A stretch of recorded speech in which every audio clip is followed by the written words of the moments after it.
আসসালামু আলাইকুম প্রিয় শিক্ষার্থীরা, সবাই কেমন আছো? আশা করি সবাই অনেক ভালো আছো।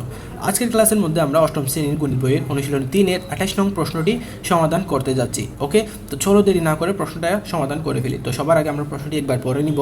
তো আশা করি তোমরা খাতা কলম খুলে রাখছো আগে থেকেই। তো আসো একবার পড়ে নিই আমরা। 3 মিটার দৈর্ঘ্য, 2 মিটার প্রস্থ, 1 মিটার উচ্চতা বিশিষ্ট একটি খালি চৌবাচ্চায় 50 সেন্টিমিটার বাহু বিশিষ্ট একটি নিরেট ধাতব ঘনক রাখা আছে। আচ্ছা, আমি আবার বলি। একটা চৌবাচ্চা, তোমরা যে সেখানে খেয়াল করো ভালো করে। একটা চৌবাচ্চা, দৈর্ঘ্য 3 মিটার, প্রস্থ হচ্ছে 2 মিটার, উচ্চতা হচ্ছে 1 মিটার। গেল, চৌবাচ্চার কাছে আচ্ছা গেল। এরপর বললো 50 সেন্টিমিটার বাহু বিশিষ্ট একটি নিরেট ধাতব ঘনক। বাহুর মান বলতে হচ্ছে কত? 50 সেন্টিমিটার। নিরেট ধাতব ঘনক, ঘনক ছিল কিনা তোমরা জানি না। আমাদের এই ঘনকটা অনেকাংশে এরকম, আমরা যে চিত্রটা আঁকতাম আগে এরকম করে, মনে আছে তোমাদের? এই যেভাবে আমরা বক্স আঁকতাম না, আমরা এভাবে একটা বক্স আঁকতাম, আমরা স্বাভাবিক অনেক বড় করে কতগুলো বক্স আঁকতাম না, সেটা হচ্ছে ঘনক। চৌবাচ্চাটি পানি দ্বারা পূর্ণ করার পর ঘনকটি তুলে আনা হলে পানির গভীরতা কত? চৌবাচ্চাটি পানি দ্বারা পূর্ণ করার পর, এখানে ঘনকটা কিন্তু আগে থেকেই চৌবাচ্চার মধ্যে ছিল। এরপর পানি পূর্ণ করলো সেই চৌবাচ্চাটাকে, করার পর সেখান থেকে ঘনকটাকে নিয়ে ফেললে পানিটা একটু করে নিচে চলে যাবে না, যেহেতু জায়গাটা খালি হয়ে গেছে, ঘনকের জায়গাটা খালি হয়ে গেছে। তো সেই গভীরতাটা কত সেটা আমাদেরকে বের করতে বলছে। তো আমরা এই প্রশ্নটা চলো দেরি না করে সমাধান করে ফেলি। ওকে, তো সবার আগে মনে রাখতে হবে যে আমরা এই প্রশ্নটা কিন্তু সেন্টিমিটারের মধ্যে করব, যাতে আমাদের সুবিধা হয় আর কি। ওকে,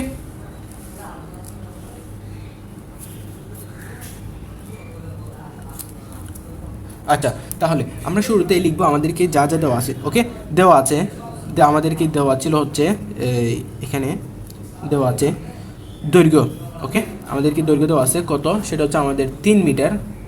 3 মিটার। এরপর হচ্ছে আমাদের প্রস্থ হচ্ছে আমাদের 2 মিটার। ওকে, 2 মিটার। উচ্চতা সমান 1 মিটার। ওকে, গেল।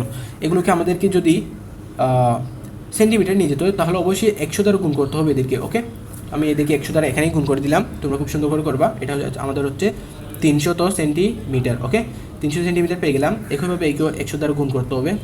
সেন্টিমিটার নিয়ে গেলে অঙ্কটা আমাদের বুঝতে খুবই সুবিধা হবে। এটা হচ্ছে আমাদের 200 সেন্টিমিটার। একইভাবে একে যদি আমরা 100 দ্বারা গুণ করে দিই, আমরা জানি 1 মিটার সমান 100 সেন্টিমিটার না। একইভাবে 100 সেন্টিমিটার।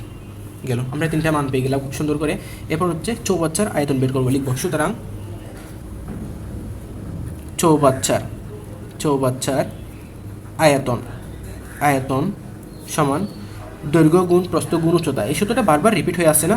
আশা করি তোমাদের একদম ক্লিয়ার হয়ে গেছে এই সূত্রটা। দৈর্ঘ্য গুণ প্রস্থ গুণ উচ্চতা তোমরা পরীক্ষার হলের মধ্যে খুব সুন্দর করে লিখবা সূত্রটা। ওকে, এই মানটা হচ্ছে আমাদের 60 লক্ষ। ওকে, 60 লক্ষ ঘন সেমি। আমরা আয়তন বের করলাম, একক হবে আমাদের ঘন সেমি। ওকে, আশা করি বুঝতে পারছো তোমরা এতটুকু। ওকে, আচ্ছা, তো চৌবাচ্চার আয়তন তো বের করলাম। এরপর কাজ হচ্ছে ওই নিরেট যে ধাতবটা ছিল আমাদের, ওই ঘনকটার আয়তন এবার বের করতে হবে। তো এবার লিখব, সুতরাং আমাদের নিরেট ধাতব ঘনকের আয়তন না, আমরা আগে লিখব দৈর্ঘ্য। ওকে, দৈর্ঘ্য সমান ছিল হচ্ছে আমাদের 50 সেন্টিমিটার। ওকে, 50 সেন্টিমিটার। তো আমার যদি একটা বাহুকে যদি কিউব করি আমরা, তার এক বাহুকে যদি আমরা কিউব করে ফেলি তাহলে তার আয়তন চলে আসবে। লিখব, সুতরাং নিরেট ধাতব ঘনকের আয়তন সমান 50কে আমরা যদি যে কিউব করি এই মানটা আমাদেরকে চলে আসবে।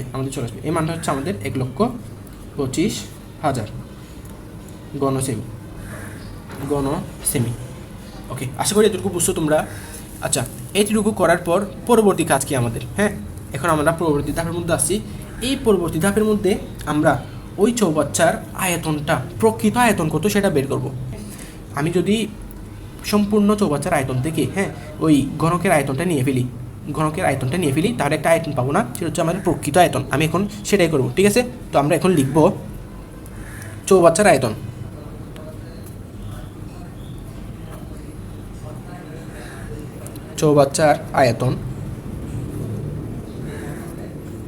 সমান 60 লক্ষ। ওকে, আমাদের 60 লক্ষ মাইনাস হচ্ছে, এটা হচ্ছে কার আয়তন যেন? এটা চৌবাচ্চার আয়তন বলছিলাম, বিয়োগ কার আয়তন করব।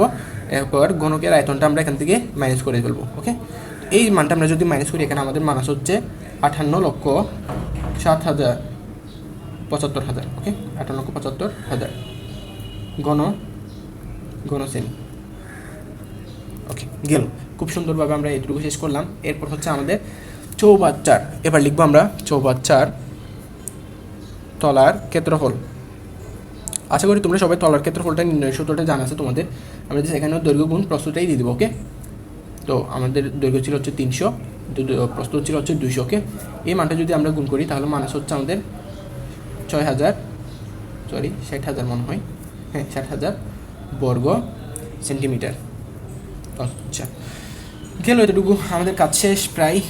এরপর আমরা মেইন অঙ্কের মধ্যে এখন চলে আসছি। আমি এখন দেখো চৌবাচ্চার রিয়েল যে আসল আয়তনটা ছিল সেটা আমি এখানে পেয়ে গেলাম। চৌবাচ্চার আসল আয়তন ঘনক ব্যতীত সেটা পেয়ে গেলাম। এরপর হচ্ছে তলার আয়তনটাও পেয়ে গেলাম। এখন যদি আমি আসল আয়তনকে যদি তলার আয়তন দ্বারা ভাগ করে দিই তাহলে আমার কী চলে আসবে? আমার চলে আসবে হচ্ছে গভীরতা, পানির গভীরতাটা কত সেটা চলে আসবে, ওকে। তো চলো আমরা দেরি না করে ফেলি, সেটা লিখবো। সুতরাং গণকটি দেখা যাচ্ছে, গণকটি তুলে আনা হলে পানির গভীরতা সমান পানির আয়তন ডিভাইড বাই লিখবো হচ্ছে তলার আয়তন, ওকে। আমরা যেটা কিছুক্ষণ আগেই বের করলাম আমরা, ওকে, ক্ষেত্রফল, তলার ক্ষেত্রফল। তো এখানে যদি আমরা মানগুলো জাস্ট বসাই দিই খুব সুন্দর করে, আমাদের মান ছিল হচ্ছে 58,75,000। এরপর নিচে ছিল হচ্ছে তলার আয়তন 60,000। এখান থেকে আমরা যদি শূন্যগুলো কাটা দিয়ে দিই এবং এই মানকে যদি আমরা ভাগ করি, মানে হচ্ছে আমাদের 97.92 সেন্টিমিটার প্রায়, ওকে। আমাদের সঠিক একদম জানা নাই, সেজন্য আমরা প্রায় লিখি শেষে। তো এটাই ছিল হচ্ছে আমাদের মূল আনসারটা, এটাই ছিল আমাদের আনসার। আশা করি তোমরা সবাই বুঝছো। কয়েকবার দেখবা, হ্যাঁ, কয়েকবার ধীরে ধীরে স্লোভাবে ভিডিওটা দেখার চেষ্টা করবা, বুঝবা। কোনো টপিক যদি না বুঝো তাহলে কমেন্ট বক্সের মধ্যে সুন্দর করে বলবা যে এই টপিকটা যদি আরেকবার বলে দেওয়া হতো তাহলে ভালো হবে, ওকে। আমি বারবার রিপিট করি প্রশ্নগুলো, অনেকবার করে বলে দিই বিভিন্ন এক্সাম্পলের মাধ্যমে। আশা করি তোমরা বুঝতে পারো, ওকে। তো ভালো থাকবে সবাই, সাথে থাকবা। নেক্সট ভিডিওগুলোতে তোমাদেরকে যে 3টা সৃজনশীল রয়েছে সেই সৃজনশীলগুলো করা দেওয়া হবে, যেগুলো কিন্তু খুবই গুরুত্বপূর্ণ। ওই সৃজনশীলগুলো তোমাদের জন্য খুবই গুরুত্বপূর্ণ। দেন ভালো থাকবে সবাই, প্র্যাকটিস করবা খুব বেশি করে। ধন্যবাদ সবাইকে।